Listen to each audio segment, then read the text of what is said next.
ऐसे क्यों होती है? मैं अपनी बहन को ज़्यादा पसंद नहीं करता था। उसकी शादी हो चुकी थी, लेकिन मैं कभी उसके घर नहीं गया। बस माता पिता ही उससे मिलने जाते थे। मुझे पता भी नहीं था कि वह किस हाल में है। वह कभी कभी मायके आती तो जाते समय मेरी माँ उसे घर का कुछ सामान भी दे देती। यह बात मेरी पत्नी को बिल्कुल पसंद नहीं थी। जब भी मेरी माँ ऐसा करती, मेरी पत्नी आकर मुझसे शिकायत करने लगती कि तुम्हारी माँ तुम्हारी कमाई कैसे उड़ा रही है।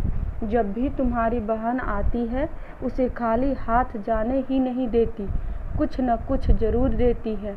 तुम अपने माँ को बता दो, यह सब नहीं चलेगा।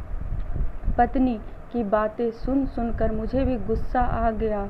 मैं माँ के पास गया और कहा, माँ यह सब क्या है? जब भी बहन घर आती है, तुम कभी साबुन, कभी चावल का थैला तो कभी दालें, सब कुछ उसे देती रहती हो। मेरी कमाई तुम ऐसे दूसरों में उड़ाओगी तो तुम्हें भी इस घर से निकाल दूंगा। बहन ने मेरी और माँ की बातें सुन ली।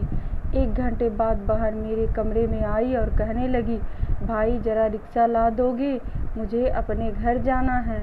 बहन की बात सुनकर मैं मन ही मन बहुत खुश हुआ, लेकिन दिखावे के लिए बहन से कहने लगा, थोड़े दिन और रुक जाती। नहीं भैया, बच्चों की स्कूल की छुट्टियां ख़त्म हो गई है, अब मुझे घर जाना है। कल से इनकी स्कूल शुरू हो जाएगी। फिर वह चली गई। पिताजी के मरने के बाद जब घर का बंटवारा हुआ तो हम दोनों भाइयों ने आपस में ही बंटवारा कर लिया, लेकिन उसमें भी बहन को कुछ नहीं दिया। वह फिर भी खामोश रही, हमसे कोई शिकायत नहीं की। लेकिन हमारी माँ बहुत रोई और कहने लगी, बहन को भी कुछ दे दो। लेकिन हमने माँ की एक ना सुनी और माँ को डरा धमका कर चुप कर दिया। अब बेचारी विधवा औरत, अगर हम उसे घर से निकालते तो वह कहाँ जाती, इसलिए चुप हो गई।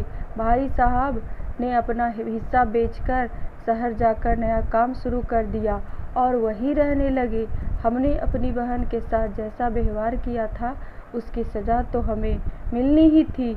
भाई साहब का कारोबार बर्बाद हो गया और वह मजदूरी अपना पेट पालने लगे। मेरे बड़े बेटे को भी टीबी हो गया, उसके इलाज में लाखों रुपए खर्च हो गए। जो भी मेरे पास था सब कुछ खत्म हो गया और मुझे कर्ज लेना पड़ा। हाल इतना बुरा हो गया कि खाने के लिए भी पैसे नहीं थे, घर में कुछ राशन नहीं था। मैं कमरे में अकेला बैठा सोच में गुम था कि मेरी बहन घर आ गई। उसे देखते ही मेरी पत्नी ने कहा, आ गई मनहूस। बहन को देखकर मैं भी गुस्सा हो गया, लेकिन अपने गुस्से को दबा लिया। वह मेरे बच्चे के पास गई, उसे देखा और फिर मेरे पास आकर बैठ गई। मेरे भाई, क्या तुम परेशान हो? यह कहते हुए उसने मेरे सर पर हाथ फेरा। बड़ी बहन हूँ तुम्हारी, तुम मेरी गोद में खेले हो। अब देखो, अपनी बहन से भी बड़े हो गए हो कि अब बहन को कुछ नहीं बताते, अपना दुख भी नहीं बांटते।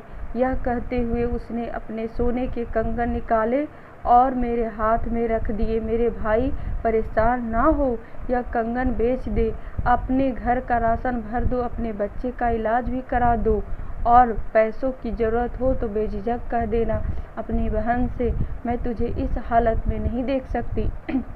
और हाँ, जाकर नाई से अपनी दाढ़ी भी बना लेना, देख कितनी बढ़ गई है। मैं आश्चर्यचकित होकर बहन को देखे जा रहा था और वह कहने लगी, भाई इस कंगन के बारे में किसी से ना कहना, तुझे मेरी कसम है।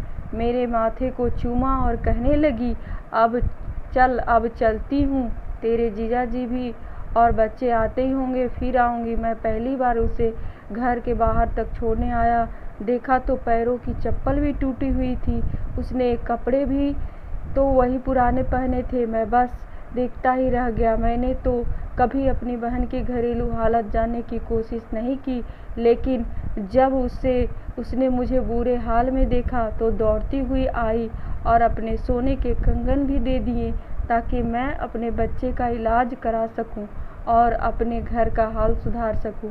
मैं सोचने लगा और मेरी आंखों से आंसू निकलने लगे कि हम भाई भी कितने मतलबी होते हैं, अपनी बहनों को पल भर में ही बेगाना कर देते हैं और बहनें अपने भाइयों का जरा सा भी दुख बर्दाश्त नहीं कर पाती।